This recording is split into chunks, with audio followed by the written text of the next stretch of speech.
Apparently I was the first one to apply, and I was very, very excited about the idea of theater, community dialogue, and talking about an issue that people just aren't comfortable talking about.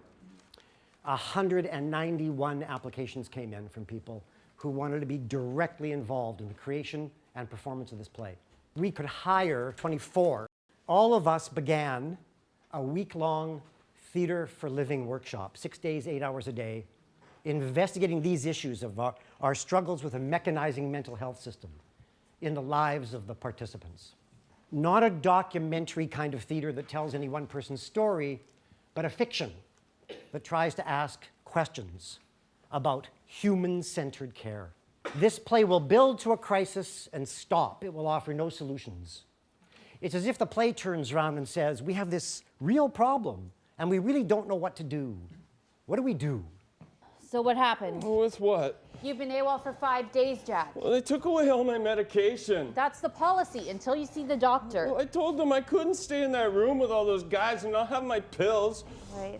Well, I told you there were a lot of house rules. Well, rules I can take, but I need my meds. Look, Jack, what do you want me to do? Oh, I don't know, Abby. Can you just, please, can you find a way to get me some meds? I'm not a doctor. I don't have any meds. The best I can do is take you to the ER. Oh, not the fucking ER. They're just gonna lock me up there. Jack, you're in rough shape. You need to be assessed. Well, I don't know what to do, Abby. You! Frank? You're no longer allowed at New Springs Recovery. Why? Here's the last of his What paperwork. about all my stuff, man? It's in the garbage. My fucking pills. In the garbage. Frank! He messed up big time. Abby, my new I job. don't Do know. anything. Jack, sit down. No, I don't want to sit down. I just want to go. Jack, look at me. Sit down or I'll hear your side of the story. Jack, Jack, calm down.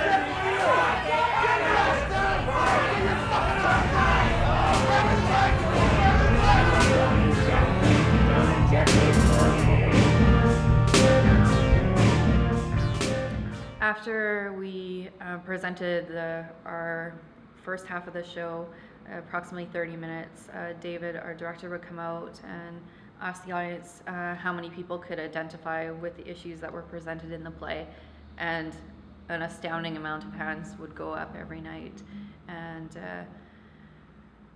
yeah, it just kind of takes your breath away. Wow, this isn't just my experience, this isn't just his or her experience, this is almost everyone's experience. So why aren't we doing more to make a change in our community?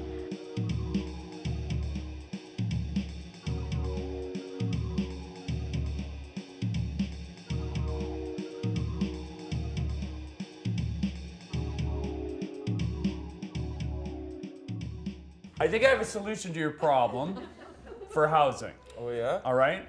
Yeah, just follow me. You got 5 minutes? Forum theater is an excellent way to involve the audience in a community dialogue, and it's very different to get on stage and to try an idea than just to put your hand up in the audience and say, why don't you do A, B, C, D?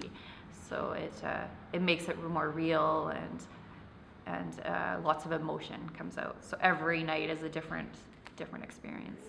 What do you have to conquer inside Abby in order to slow this process down enough? Because that's what you're doing, in order to navigate this and make it safe. Well, taking a breath and just recognizing that instead of thinking about, oh my God, I've got to get him somewhere at any cost, I'm thinking this could cause more problems than it solves. Right? If he is not chemically dependent or doesn't identify as such, then we're going to have what ensued. So it's a more holistic approach to, and not quite so anxious, right?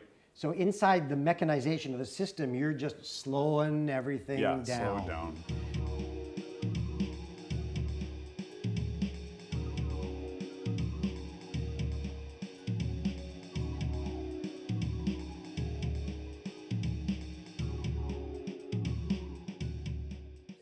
Policy suggestions, anybody? There should be more policies around appropriate housing. Yes, more policies around housing. I'll share this with you. This theater company was begun in 1981, organizing on issues of affordable housing. I'm sad to say, but I agree with you.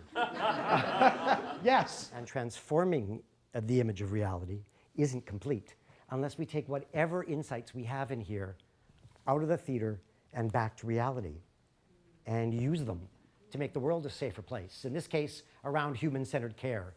If you want to honor this, and we hope you do, please take whatever you can out of here tonight and use it. But I think it's important to be a mentor to others, to be able to stand up and say, I've walked through these experiences, and it's okay. It happens.